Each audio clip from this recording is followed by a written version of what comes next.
Hi, thanks for reaching out. This is such a fun question. I'm so glad that you reached out. Tell other people to reach out to me too, because this summer I get to have fun and play with questions like this. So the cool thing is that all of our resources are interconnected. So I'm going to show you 3 strategies to start out with to go through your list. But then as you go, you might need help tracking things down or maybe trying to see if we could purchase something. So just feel free to reach out to me as we go. So for your list, um, there was like a few years ago where we didn't have it very much stuff that wasn't in English, and now we've got like this huge collection. And during the pandemic, a whole bunch of people digitized cataloging records, and so now it's like we can search the whole world. Sorry, I'm so excited about this. Okay, so first step, strategy number 1, looking in the library catalog for the author. So if you go to the library catalog, that main search, and you can do this in any library, by the way, you can go and search in by the author. And so what I'm going to do is just grab the author from your list that you sent to me. It doesn't matter if it's on all caps or not. I don't know if you need to do contains or is exact. But what you'll get is we don't necessarily need to know the title. We don't necessarily need to know if it's a translation, because the author spelling will be the most reliable. So all of these things are things that might exist, maybe not in the library, but they're linked.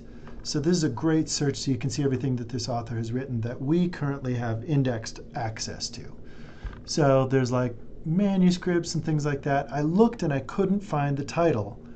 But that doesn't mean it doesn't exist in our library. So you've got like 61 things to look through. So it's not an unreadable list, but it is still an onerous list. What you can do, and don't be put off by this available in the library. There's some things that we can get a hold of for you, or it exists in a database that we're not hosting. I think this just means print, but there's a lot of digitized things these days. So you can go and look at all of these and see if what you got going on, and see if you can help. But I think just looking for the keywords right there. And then if you want to see something, you can see where it's from. Oh, cool, it's digitized and it's put into a database. Well, that's neat. There was so much stuff digitized during the pandemic. It's really a great thing for primary sources. So this is one way to go. Cruise around in here, click on titles and see if you can follow through. There might be books, there might be manuscripts, there might be reviews and articles, so it's probably going to be a piecemeal. We might not have the book itself, but there's all sorts of clues to get you closer. Let's look for the title of the book, though. See if anyone actually has this. So if you go to, again, the University of Utah Library, if you go to databases, we have one in the letter W, called First Search. It's WorldCat First Search. There's a lot of stuff that's world. Here we go, WorldCat First Search.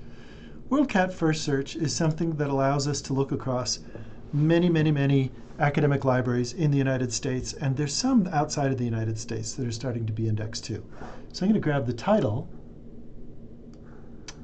of one of the things in your list, and you just go to title.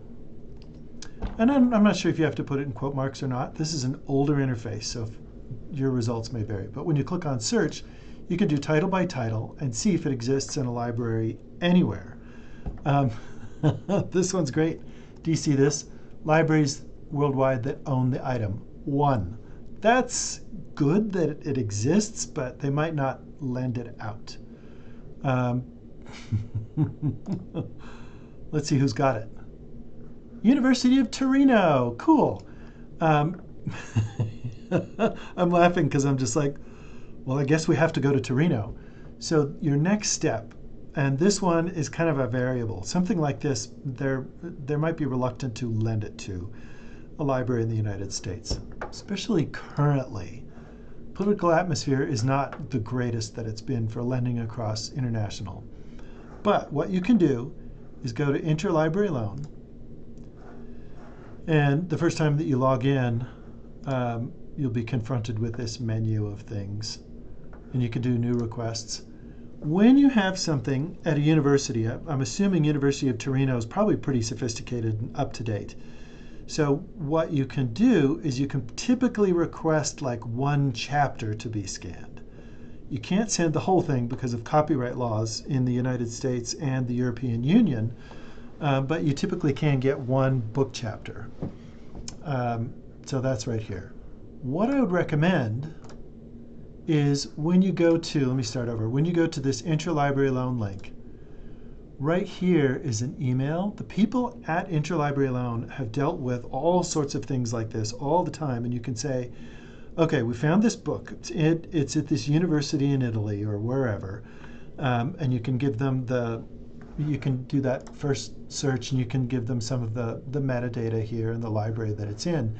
And then you can ask for strategies of how to get a hold of the text, some of the text or most of the text or something like that. The last thing that we can do, so there's 3 strategies.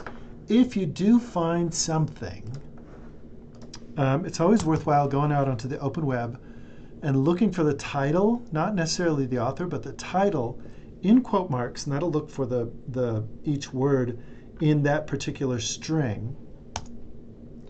And what you might find is that somebody might have copied this book and put it somewhere. Or look at that, you can get it for like 10 euros or something like that. Let's see what we've got here. Is this the metadata? That's just the metadata, so it's not necessarily the book itself. Sometimes books get digitized by the author and they put them up on a site. So this is one way to go. And I don't know if this is legit or Amazon. Maybe they have the copies of it. But this is another way where you can look for it. Is this? Hey, it's the book. I wonder if they send you like a PDF, if this is like an illegal copy. There's a lot of people that scan stuff like this and like put it up online. Obviously, the library can't buy something like this if it's out of print and things like that.